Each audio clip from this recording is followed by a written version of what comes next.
지금 시총이 한 이제 170조 들어와 있네요. 200조는 들어가겠죠. 그러면 지금보다도 한 20%, 30%는 더 간다라고 하게 되면 20%만 올라가도 얼마입니까? 30만 원입니다. 그런 것까지 생각하면서 목표 타겟 200조는 가겠다 생각하고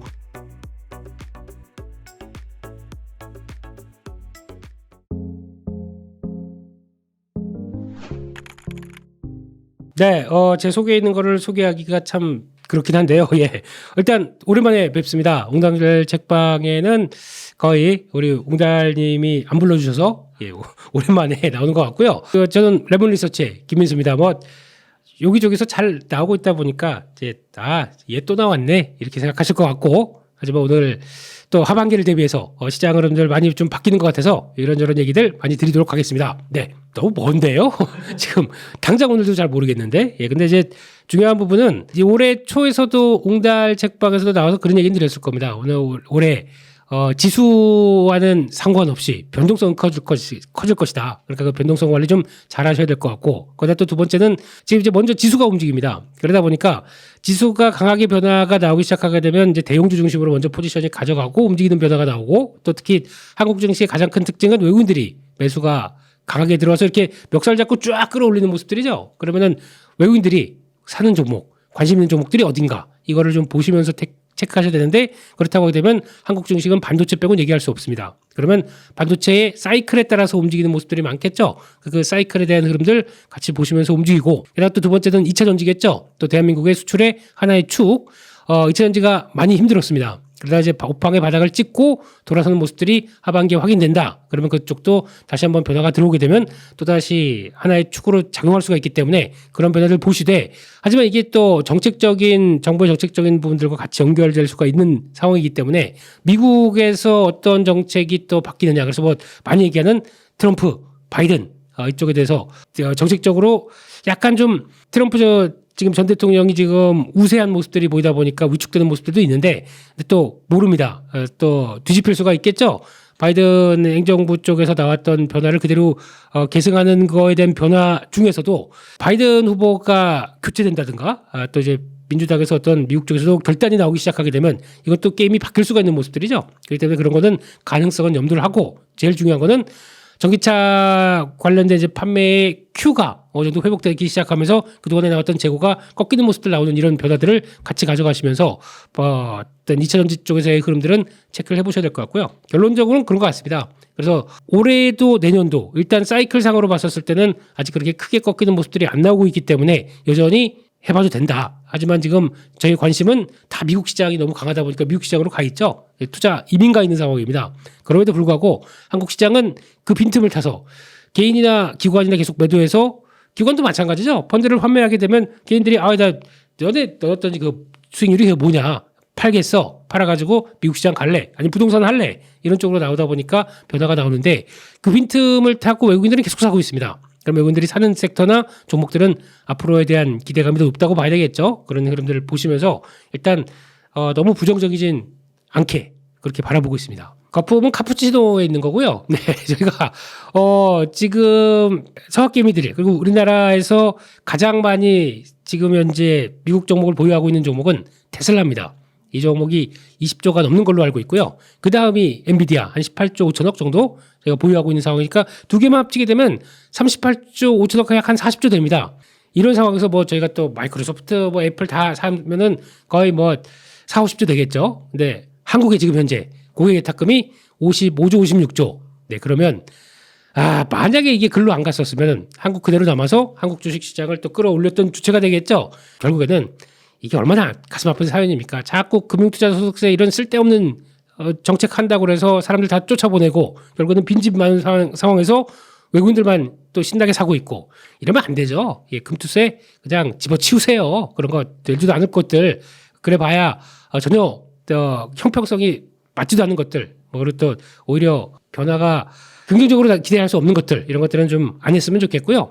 그런 쪽에서 일단 지금은 그런 상황이라고 하더라도, 물론 미국 종목들 강하고 또 전 세계에서 자금들이 다 강하게 밀려 들어오다 보니까 매매하는 거 맞다고 생각 듭니다. 맞는데 엔비디아 관련된 쪽에서 거품 얘기들 많이 하시는 것 같은데, 체력이 안 되는데 주가가 많이 올라간 걸 거품이라고 그러죠. 근데 그런 거품이랄 정도로 물론 밸류를 따진다. 그러면은 저희가 예상했던 것보다 많이 올라왔을 수는 있는데 근데 그 밸류가 미리 땡겨오는 경향도 있지 않습니까? 그렇기 때문에 그 정도의 성과나 체력을 갖고 같이 움직이면서 나온다. 즉 결국은 실제 계속 꾸준히 받쳐준다라고 하게 되면 그때 지금 밸류가 높다고 하더라도 점점 또 낮아지는 게 일반적인 현상이기 때문에 과거에 또 2000년도에 나왔던 C스코어와 많이 비교를 하더라고요. 예, C스코어는 급이 다릅니다. 그렇기 때문에 지금 엔비디아에 대한 버블 논란보다는 조정 나온다. 그러면 지금 시대에 맞다. 그리고 특히 AI 투자가 지금이 그러면 이게 끝물인지 아닌지만 생각하시면 돼요. 지금이 끝물일까요? 네, 지금 대부분의 빅테크 기업들은 만약에 끝물이다 그러면은 저희가 엔비디아가 얘기하는 이제 H100, 그래스호퍼 시리즈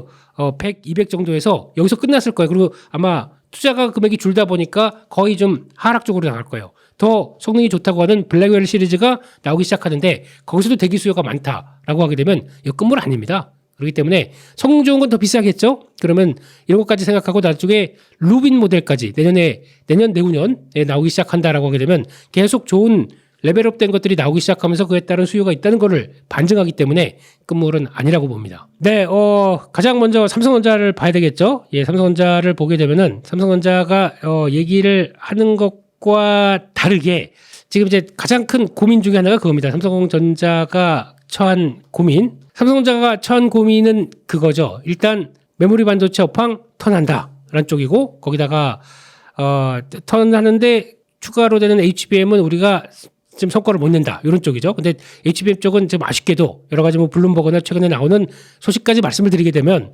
이번에 HBM3E로 들어가는 또 블랙웰 시리즈 쪽으로 들어가는 걸 준비를 하고 있다가 여전히 퀄 테스트가 못 되는 쪽으로 얘기를 나오고 있는 것 같습니다. 안타까운 현실이죠. 그러다 보니까 이 반사익은 오히려 지금은 SK하이닉스는 주도가 돼 있고요. 그리고 또 마이크론 테크놀로지가 보는 거 아니냐 이런 쪽도 얘기가 나와서 솔직히 속상하죠. 속상하는데 그냥 삼성전자는 그렇게 보셨으면 좋겠어요. 지금 그러면 주가가 시총 기준으로 보게 되면 현재 500조가 넘어서 한 520조쯤 돼 있는데 이 정도가 메모리 반도체 사이클이 턴하기 시작해서 이제 좀 이번 분기보다는 다음 분기 더 좋아질 걸로 보여주고 있는 이런 상황 쪽에서 과연 이게 끝이겠느냐라는 거겠죠. 그러면 메모리 반도체 사이클만 본다고 하더라도 삼성전자는 더 갈 여유가 있다, 룸으로 있다고 봐야 될 것 같은데 그러면 삼성전자는 기대했던 이제 플러스 알파 요인들 그냥 메모리 반도체 업황만 간다고 하더라도 그냥 꾸준하게 올라갈 수 있는 뭐 9만 원대 이상으로 갈 수 있는 건 있는데 플러스 알파 HBM 엔비디아로 들어간다는 거 하나 또 하나 두 번째는 파운드리죠. 예, 지금 파운드리 가치가 전혀 반영이 안 돼 있습니다. 왜냐하면은 적자나니까 그렇죠. 예, 제대로 흑자 나게 되면 쳐주겠죠. 거기에 얼만큼 성과를 내주느냐. 지금 또 다들 TSMC와 경쟁해서 3나노에서 2나노로 가기 시작하는데 이번에 삼성 파운드리 포럼에서 얘기했던 2나노로 들어가는 전략을 얘기했지만 시장의 반응은 시큰둥합니다. 잘하겠어. 뭐 이런 분위기. 그리고 또 거기서 조금 아쉬운 거는 이제 고객사를 누구누구를 좀 확보했다. 지난번에 구글이라든가 뭐 TPU 쪽이다. 또 지금 스냅드래곤 퀄컴 쪽 같은 경우도 있던 것마저 뺏겼어요. 이런 상황들인데 이게 다시 확보가 되고 또 빅테크 기업 쪽에서 누가 뭐 지금 많이 또 우리 이재용 회장님 가서 만나서 악수하고 어깨동무 하셨던 우리 저커버그 형님의 그런 물량이라도 들어와서 확보를 해야 되겠죠. 근데 그게 뭔가가 들어오지 않는 이상은 지금은 파운드리 쪽에서 열심히 투자하고 수율 잡으려고 하는데 어렵다고 봐야 되겠죠. 이제 그런 부분들이 회복되는 게 됐을 때는 가세가 돼서 아마 이렇게 되면은 솔직히 그런 것까지 듣는다 그러면 한 700조? 예, 700조까지는 들어온다 그러면 제 마음속에는 만약에 그런 게 되기 시작한다 그러면 한 12만 원도 갈 수 있다고 생각합니다. 근데 그거는 숙제죠. 삼성전자의 숙제. 근데 메모리 업황만 가지고 본다고 하더라도 이 메모리 업황이 한계가 좀 있는 게 이게 확장되는 게 지금 어디까지 갈지 아직 모르겠어요. 지금 AI가 끌고 갔던 메모리 업황의 확장세가 지금 그냥 단순하게 메모리 업황만 본다 그러면은 솔직히 2년에서 2년 반이거든요. 그러면은 저점과 고점을 생각한다 그러면 올해 말이나 내년 초에 가게 되면 반도체주들 팔아야 됩니다. 메모리 반도체들. 사이클이 정점이다 보니까. 근데 이게 AI가 끌고 가면서 다 AI만 투자를 하고 전공정 DRAM 쪽과 메모리 쪽과 관련된 쪽에 레거시 공정 쪽에서는 투자를 안 하다 보니까 오히려 이쪽이 가격이 올라가는 현상이 나와서 업황을 좀 더 끌어갈 수가 있습니다. 이 부분을 앞으로 파악을 해야 될 것 같아요. 이번에 특수성 때문에. 그래서 그거까지도 고려를 한다라고 하게 되면 일단은 지켜보시되 AI가 끌고 가는 메모리 업체의 변화들도 같이 보시면서 또 하반기에 온디바이스 AI라고 하는 또 애플의 아이폰 16 그리고 또 삼성의 의외로 폴더블이 AI가 적용되다 보니까 이것도 잘 팔린다. 뭐 이런 식으로 나와서 스마트폰 시장이 커진다. 그러면은 삼성전자나 SK하이닉스 같은 이런 메모리 고급체들은 오히려 더 확대가 되는 경향이 나와요. 그러니까 이런 것들도 감안해서 가능성은 있다라고 봐야 될 것 같고요. 두 번째 SK하이닉스는 그냥 드리고 싶은 얘기는 편하게 갖고 계세요. 예, 이거는 뭐 조정 나온다. 그러면은 조정 나올 때는 사고. 지금 보게 되면 추세를 볼까요? 네, 한 번도 제대로 꺾인 적이 없는 대표적인 종목들입니다. 이런 상황 쪽에서 뭐 한때 그랬었죠. 하이닉스가 PBR 2배 가게 되면 고점이다. 다 팔아라. 그리고 삼성전자로 들어가야 된다. 이런 얘기 많이 했었는데 항상 역사는 새롭습니다.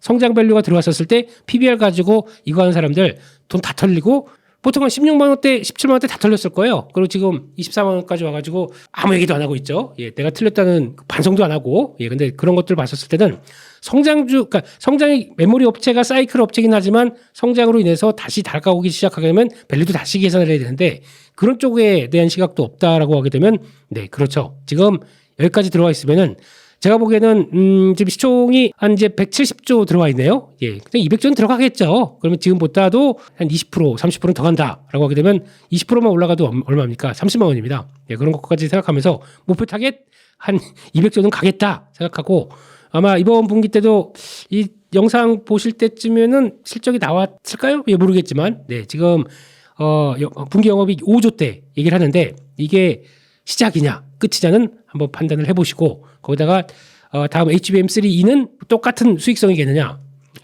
아니죠. 그렇기 때문에 생각한다. 편하게 보셨으면 좋겠습니다. 그리고 마지막으로는 반도체 사이클을 봤었을 때 지금 원래는 메모리 반도체 사이클이 돌아간다 그러면 아까 잠깐 말씀드렸던 전공정이나 그리고 또 DRAM과 낸드 관련된 종목들의 흐름들이 먼저 강해서 이쪽 부분을 많이 봤었는데 이번 사이클은 아닙니다. 후공정이 주된 사이클이죠. 하이닉스가 보여줬던 흐름들 그러면은 패키징을 하면서 나왔던 패키징 테스트 이쪽과 관련된 종목들이 더 강합니다. 그렇게 되면은 많이 올랐어도 지금 바라보는 한미 반도체 이런 종목들의 특징들 조정 나오고 있죠. 이런 때 어느 정도쯤에서 조정이 마무리되는지 보시면서 이런 쪽이 계속 타겟이다라고 보셨으면 좋겠고요. 게다가 또 이게 끝나니까 전공적으로 가느냐?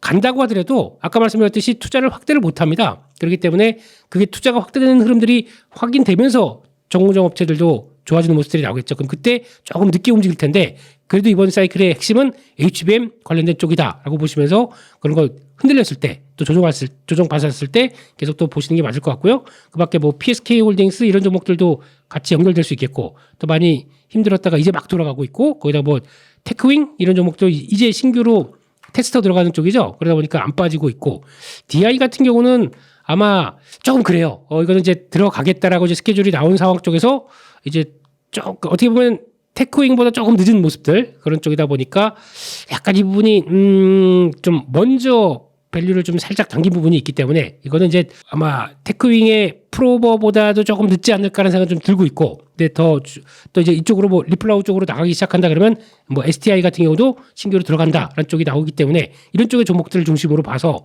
약간 HBM에 좀 더 신경을 쓰는 게 반도체 소부장 쪽의 전략들이 더 맞지 않겠느냐 이렇게 생각하고 있습니다. 네, 원래 장비주의 한계가 그거죠. 호황 때는 장비 막 들어가서 좋다가 이제 불황 들어오기 시작하게 되면 AS밖에 없습니다. 그 뭐 교체 수요라고 그렇게 많지도 않은 거고요. 근데 그런 쪽으로 봤었을 때 이번에 HBM이 솔직히 이게 시작인지 끝인지에 대한 판단이 제일 중요한데 이제 지금 시작되면서 지금 납품이 시작되는 모습들 그리고 또 지금까지는 SK 하이닉스 중심으로 많이 나갔을 텐데 그 다음에는 마이크론 테크놀로지 참여하게 되면 플러스 원 들어오죠. 삼성전자가 추가로 들어온다 그러면 하나 더. 뭐 지금 삼성전자가 그래서 HBM이 안 나가는 건 아닙니다. 여러 가지 그 데이터 센터 쪽으로도 나가는 게 있긴 있습니다. HBM3가. 근데 그런 쪽으로 했을 때 만약에 엔비디아 테스트 통과했다. 그러면 또 캐파가 커질 수가 있겠죠. 그러면 거기 납품하는 장비들은 더 커지겠죠. 지금은 하이닉스만 보는 게 원, 근데 투, 쓰리 다 나가기 시작하게 되면 Q의 확대는 더 나올 수 있다라는 쪽으로 보시면서 그리고 또 이쪽이 워낙 마진이 좋은데 지금 장비 공급하는 게 야박하게 깎겠습니까? 안 깎겠죠. 네, 그러니까 아직은 그렇게 부정적이지 않다 이렇게 바라보고 있습니다. 당연한 겁니다. 그러니까 가동률이 올라가기 시작하게 되면은 장비보다는 소재 부품 쪽으로 보는 게 더 맞지 않나라는 쪽에서 그쪽에 대한 관심이 조금씩 커지고 있는 건 현실인데 대표적인 주자가 이제 한솔케미칼이죠. 이게 삼성향 종합 부품 소재 백화점 이런 쪽인데 주가가 보게 되면 기대감만큼 움직였다가 다시 빠지고 박스권만 계속 그리고 있습니다. 이런 쪽에서 아직 그들이 생각하는 것만큼 어떤 강한 변화가 들어올 것이냐라는 쪽을 보게 되면 아직은 시장에서 가능성은 있는데 이게 공통된 투자 아이디어로 확보가 안 되는 모습들인 것 같아요. 그래서 이걸 일단 뚜껑 열어보고 실적 좋아하는지 보고 그 다음부터 움직일 가능성이 높기 때문에 아직은 또 공격적으로 들어가는 것보단 조금 더 생각을 다시 해봐야 되는 게 아닌가라는 생각이 들고 있고요. 그래서 아마 박스권에 일정한 지지는 나올 겁니다. 그러면은 그런 때는 모아갔다가 레벨업 됐을 때 약간 트레이딩하는 개념으로는 매매가 들어갈 수 있어도 주된 흐름으로 간다라는 거는 아닐 것 같고요. 그래서 이번에 실적 발표하고 시장 분위기가 바뀌어갔는지 이거 한번 체크해보자. 그런데 하나만 고른다라고 되면 여전히 HBM 쪽으로 보는 게 맞겠다. 이렇게 바라보고 있습니다. 네,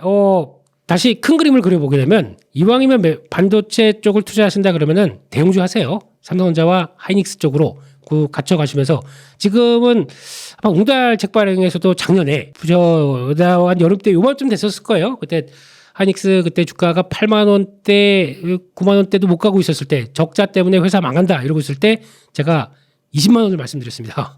1차 15만 원, 2차 20만 원 이렇게 갈 수 있는 체력. 근데 다 넘어갔죠. 다 넘어갔고 지금 입장에서도 아직 아까 말씀드렸던 영역의 확장세가 들어오는데 좀 마음 편하게 대응을 하셔야 가장 좋은 거 아닐까요? 그러면은 지금은 주가가 그렇다고 딱 올라가다 보면 차트가 이뻐 지금 사야지라고 하시는 거 말고요.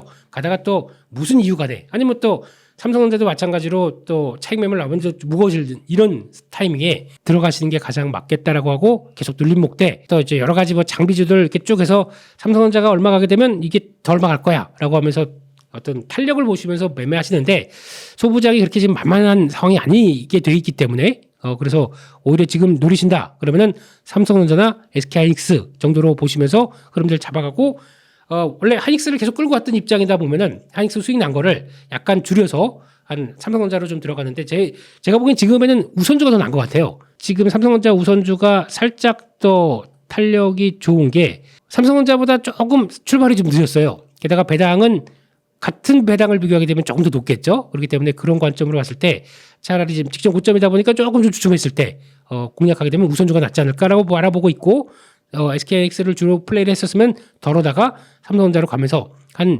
7대 3이나 6대 4 하이닉스가 우선입니다. 네, 그렇게 보시면서 대응하시는 게 좋겠다라고 말씀드리고 아까 말씀드렸던 HBM 쪽에서 또 새롭게 누가 만들어서 우리도 이쪽으로 가기 시작해서 제일 중요한 건 개발 완료 아닙니다. 양산을 통해서 양산이 더 중요한 소식이고 양산을 가지고 공급 시작 이게 제일 중요한 겁니다. 그래서 메이저 쪽으로 공급이 들어간다. 이렇게 되면은 지금 뭐 테크윙이나 뭐 DI처럼 그런 강한 변화가 이제 시작이 될 종목들도 있을 겁니다. 그런 것들 보시면서 그게 모멘텀이 된다는 거 보시고 그런 좀 새로운 뉴스들 점검하시고 그렇게 가셨으면 좋겠습니다.